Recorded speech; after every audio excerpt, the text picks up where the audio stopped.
شكرا السيدة الرئيس. Thank you very much, Madam President. I would like to begin by congratulating you on Korea's assumption of the presidency of the Security Council for the month of May. I'd also like to thank your delegation for having organized this important meeting. Madam President, your initiative of organizing this public debate is of particular importance at the present time.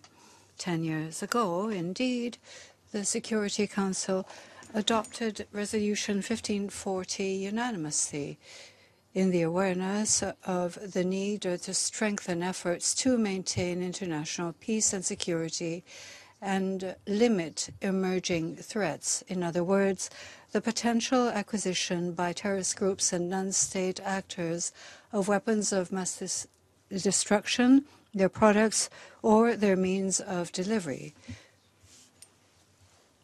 Efforts were made on the national, regional, and international levels to implement this resolution. And these efforts have borne fruit, relatively speaking, by bridging the gaps which created openings for terrorist or transnational organized crime groups to acquire and trade in weapons of mass destruction. This also limited the phenomenon of the black market and made it easier to exercise control over these sensitive materials.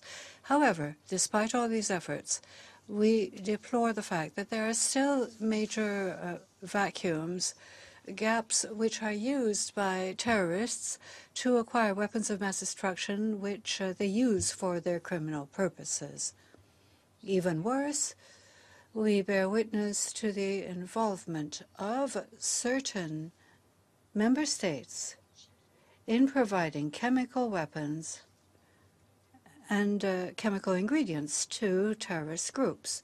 We see the involvement of some states, some of which are members of the Security Council, to remain silent in face of these violations, which are a threat to global security.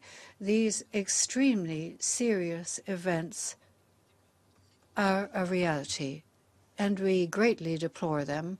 We have seen them happening in Syria, with armed terrorist groups using chemical weapons more than once against civilians and the military, with the support of states of the region and the complicity of the intelligence services of influential states which are members of this council.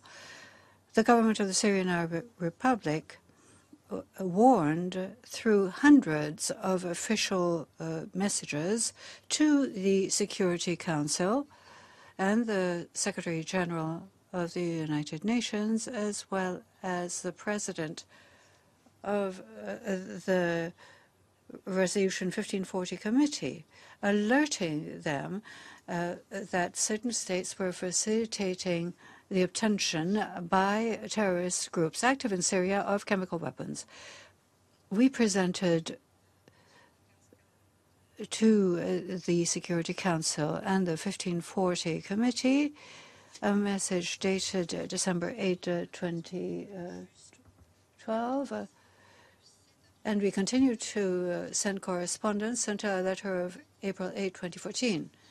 This last piece of correspondence contained detailed information with regard to the manufacture by al-Qaeda elements and the tests of chemical weapons in a laboratory in the city of Gazib al-Antab in Turkey, preparing to use these weapons against civilians in Syria.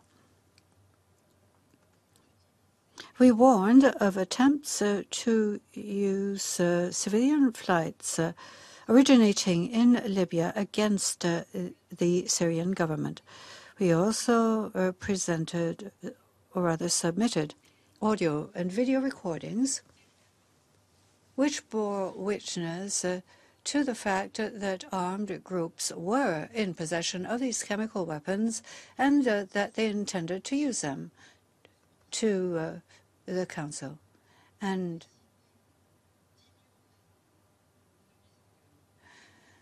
the members of the Council and states outside the Council decided to ignore our warnings and our messages which call for compliance with Resolution 1540 were ignored.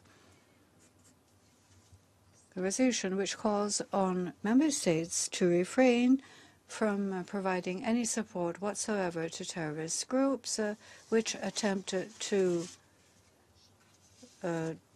use nuclear, biological, and chemical weapons and the means of delivery, and our attempts to inform the Security Council of these attempted violations were ignored. Although terrorist groups attempted to illegally smuggle chemical weapons, especially sarin gas, through Turkish territory towards Syria, despite our detailed reports on the support of certain states for acts of aggression which took place in the Rif of Damascus on the 21st of August, 2013, the Security Council did nothing because influential states prevented the Security Council from doing its duty faced with the threat of terrorist action to which Syria is subject, which also threatens international peace and security in the entire world. However, these states did not hold the governments of member states which support terrorism accountable. And so, once again, we ask ourselves, what use it is for the Security Council to adopt resolutions if these resolutions are not implemented, or if they are implemented only in a selective and self-interested fashion. Madam President, the government of the Syrian Arab Republic reaffirms its support for the international instruments and decisions, as well as measures for cooperation, coordination, and information exchange in order to respond to the threat posed by the acquisition of terrorist groups of weapons of mass destruction. In this framework, Syria is strengthening the relevant procedures. It has presented 5 national reports within this framework to the 1540 Committee, reporting on our implementation of the resolution. The government of the Syrian Arab Republic calls on the Security Council once again to take its responsibility, the responsibility that falls to it, to ensure that active terrorist groups in Syria are unable to acquire weapons of mass destruction.